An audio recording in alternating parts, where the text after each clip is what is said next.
Hello les amis, on se retrouve alors dans un contexte un peu particulier hein, aujourd'hui, déjà dans ma voiture, ça c'est quand même pas courant et je ne suis pas à Beaufort.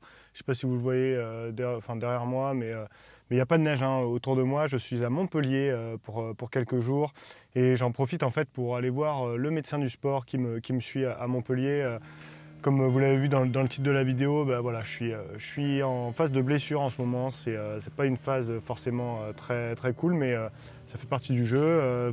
Si vous me suivez aussi sur Strava, peut-être vous avez vu que bah, je suis quand même beaucoup moins actif ces derniers temps et que si je suis actif, c'est pas en courant. Donc voilà. On va parler rapidement de tout ça, une courte vidéo cette semaine, juste pour parler un petit peu de voilà, comment je gère cette période. Qu'est-ce que ça va amener comme conséquence hein, pour les objectifs de la saison? On va voir un petit peu tout ça. Je vais d'abord aller voir le médecin et puis on débriefera ensemble juste après.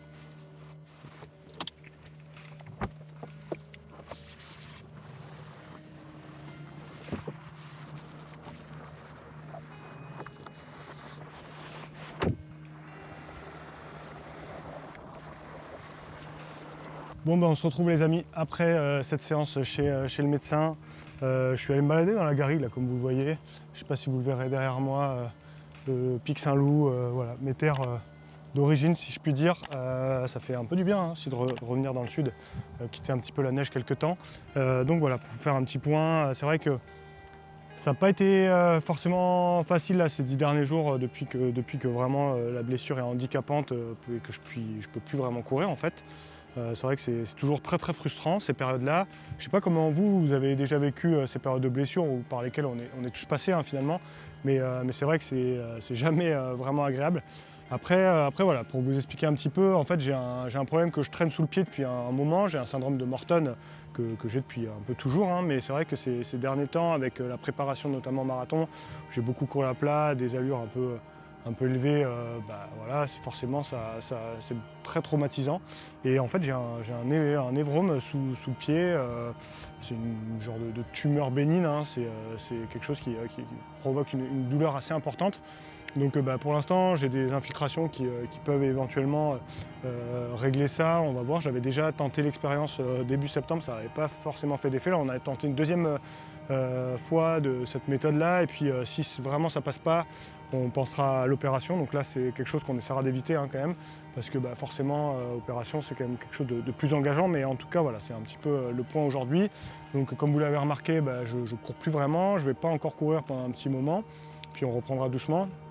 Mais c'est vrai que ce que je voulais aussi passer dans cette courte vidéo aujourd'hui, qui finalement, il n'y a pas grand-chose hein, dans cette vidéo, c'est juste un petit vlog voilà, pour le suivi de tout ça, c'est que bah, moi j'ai la chance, là, dans mon cas de figure, de pouvoir continuer quand même à faire du vélo et du ski alpi. C'est vrai qu'on est, généralement, c'est rare qu'il y ait des blessures aussi engageantes qui empêchent totalement l'arrêt d'activité physique. Et voilà, je pense que c'est un peu le message que j'ai envie de faire passer aussi aujourd'hui, c'est effectivement ça amène une frustration, autant s'en servir pour essayer bah, voilà, de rebondir ensuite quand on reprendra la course à pied. Et de manière générale, si on peut continuer à faire du sport, en fait on peut souvent continuer à faire du sport. C'est l'avantage aussi de croiser hein, toutes ces disciplines-là. Donc c'est exactement ce que je vais faire, pas mal de vélo et de ski alpi pendant les semaines qui viennent, avant de reprendre tranquillement la course à pied. Je ne vous cache pas qu'on reparlera du projet marathon, mais ça semble assez difficile, en tout cas à le tenir dans les temps que j'imaginais, donc mi-mars. Voilà, c'est vrai que moi, mon gros objectif, ça reste quand même la saison de trail, donc j'ai pas envie de mettre ça entre parenthèses et de partir à la casse avec un projet marathon qui serait branle-ballant. Donc on va voir, mais je vous en reparlerai. De toute façon, il y aura bien des vidéos pour discuter de ça.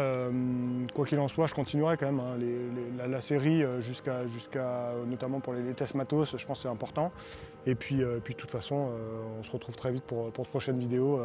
Là, j'étais pas mal en déplacement, je le serai encore pas mal d'ici la fin du mois, mais après, en mars, le rythme de croisière reprendra, je pense. Et puis on se retrouvera très régulièrement par ici. Et un petit dernier mot avant de vous quitter, quand même, regardez-moi ça là derrière moi, le Pic Saint-Loup. Région absolument sublime. Hein. Si vous n'avez pas eu l'occasion déjà de venir, je vous engage vraiment à venir. Festa Trail mi-mai. Et puis de toute façon, c'est toujours un plaisir de venir courir sur ces sentiers. Je fais une petite dédicace à tous les potes qui sont dans le coin et on se retrouvera très vite sur les sentiers. Allez, ciao à tous.